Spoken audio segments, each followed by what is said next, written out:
নমস্কার বন্ধুরা, মিনুর রান্নাঘরে আপনাদের স্বাগত। চলে এলাম নতুন একটা রেসিপি নিয়ে। আমরাও তো প্রতিদিন মাছ, মাংস, ডিম এ সমস্ত খাই, কিন্তু তার সঙ্গে সবজি বা শাক পাতারও একটু প্রয়োজন আছে শরীরকে সুস্থ রাখার জন্যে। তার জন্যে আমি আজকে ভাবছি রান্না করব লাউ শাক। একেই তো চৈত্র মাস পড়ে গেছে, গরম, এরপরে আর শাক খাওয়া যাবে না। লাউ শাক জমি থেকে কিছুটা লাউ শাক কেটে নিয়ে আসলাম, এই যে টাটকা লাউ শাক, এখনও জলে দিইনি, এরপরে ধুলে পরে আরও শাকটা পরিষ্কার আর সুন্দর হবে। লাউ শাক তুলে নিয়ে এসেছি, আর সঙ্গে নিয়ে নিলাম এই যে আলু বেগুন, আর নিলাম একটু মটর ডাল। এছাড়া মশলার মধ্যে নিয়ে নিলাম সর্ষে, পোস্ত আর লঙ্কা। আজকে এই সব উপকরণ দিয়ে আমি রান্না করব লাউ শাকের ঘন্ট। তাহলে চলুন, আমি ডালটাকে ভেজাবো, তারপরে পোস্ত বাটবো, লাউ শাক কাটবো, এই সমস্ত সব কিছু করে গুছিয়ে নিয়ে আবার ফেরত এসে আপনাদের দেখাবো। একদম প্রথমেই আমি মটর ডালটাকে ভিজিয়ে নিচ্ছি। এটা ভিজতে ঘন্টা দুয়েক সময় লাগবে, তারপরে ফেরত এসে সব দেখাচ্ছি।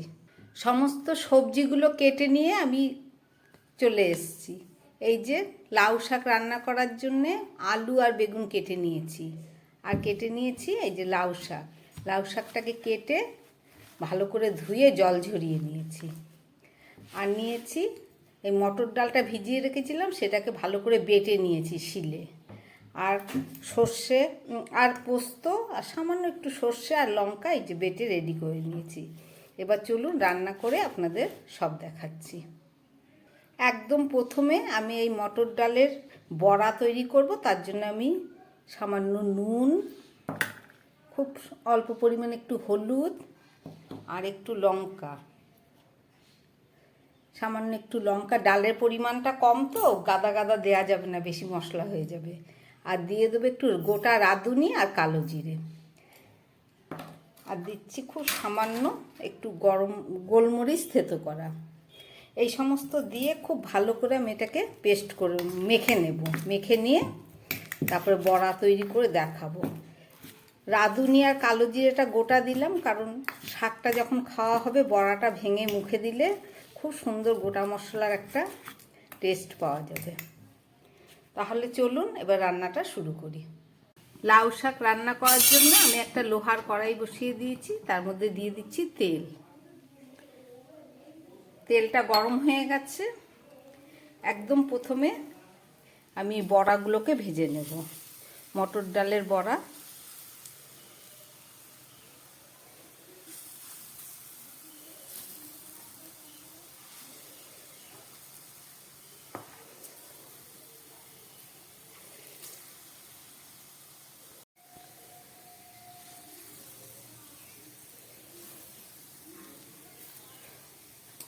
সমস্ত বড়াগুলোকে আমি একবারেই দিয়ে দিলাম কড়ার মধ্যে। একটু ছোট ছোট সাইজেরই দিচ্ছি। একদম গ্যাস কমিয়ে বড়াগুলোকে আমি ভেজে নিচ্ছি।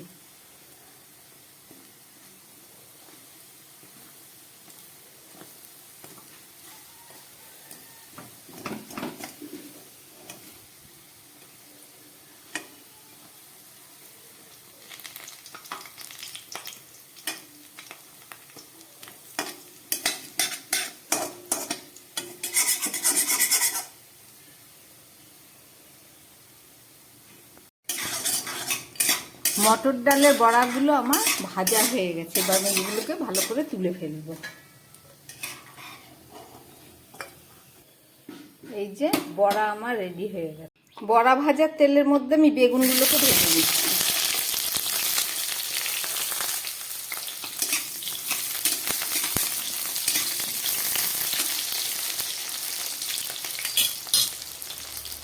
দিয়ে দিচ্ছি খুব সামান্য একটু নুন।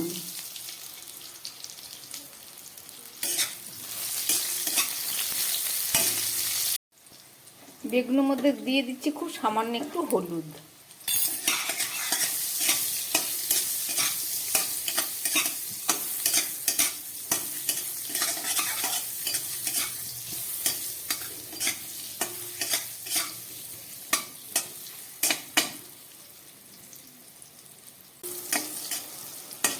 একদম লো আছে আমি বেগুনগুলোকে ভালো করে ভেজে নিলাম, অনেকটাই নরম হয়ে গেছে। এবার বেগুনগুলো আমি তুলে ফেলবো।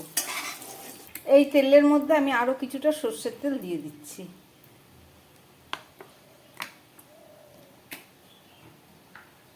আর দিয়ে দিচ্ছি একটু 5 ফোড়ন। গ্যাসটাকে এবার আমি মিডিয়ামে করে দিলাম। এই তেলের মধ্যে আমি আলুগুলোকে একটু ভেজে নিচ্ছি।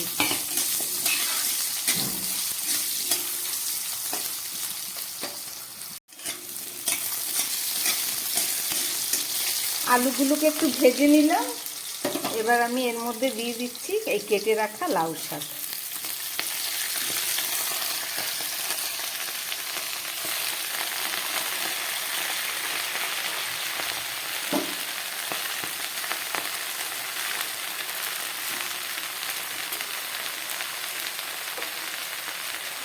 দিয়ে দিচ্ছি পরিমাণ মতো নুন।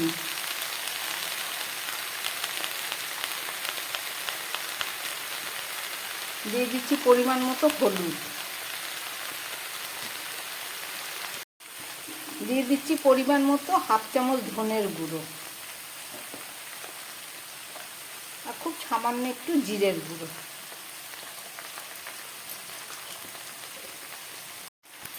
আর দিয়ে দিচ্ছি যে 2 কাঁচা লঙ্কা ভেঙে, আমি পোস্তর সঙ্গে আরও কিছুটা কাঁচা লঙ্কা বেটেছি। এবারে দিয়ে দেবো যে মটর ডালটা বেটেছি, সেই বাটি ধোয়া জলটা, এতে মটর ডালও খানিকটা আছে।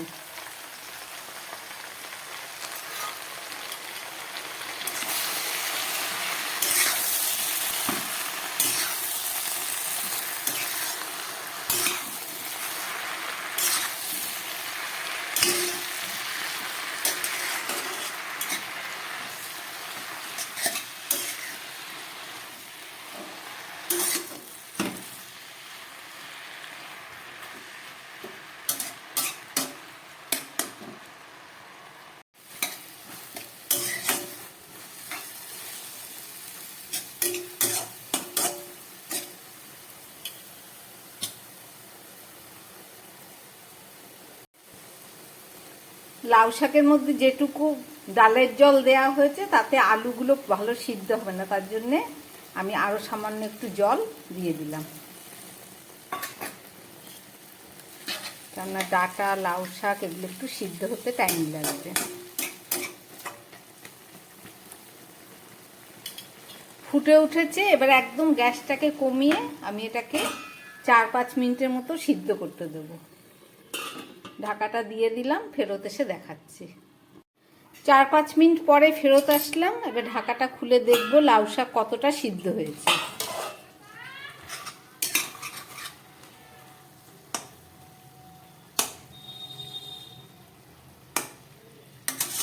এখনো খানিকটা হবে। এবার এর মধ্যে আমি দিয়ে দিচ্ছি ভেজে রাখা বেগুন, আর দিয়ে দিচ্ছি কিছুটা ডালের বড়া।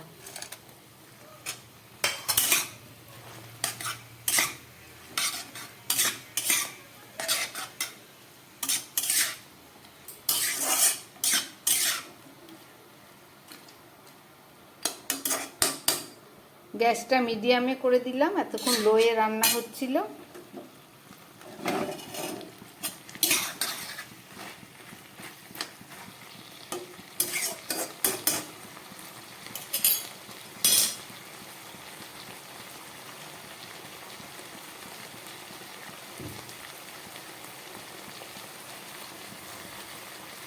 এইবারে দিয়ে দেবে এর মধ্যে বেটে রাখা পোস্ত আর সামান্য একটু সর্ষে।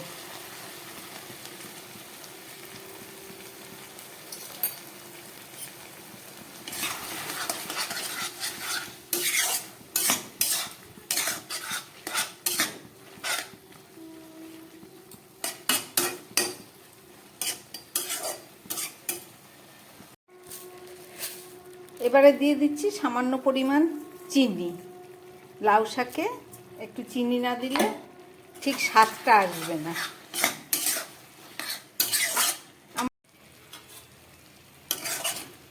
এবার আমি আবার গ্যাসটাকে কমিয়ে আবার আরও 2-3 মিনিটের মতো রান্না করব ঢাকা দিয়ে। তার জন্য ফেরত এসে আবার আপনাদের দেখাচ্ছি। 2-3 মিনিট পরে ফেরত আসলাম। এবার ঢাকা খুলে দেখব লাউ শাকটা কতটা হয়েছে।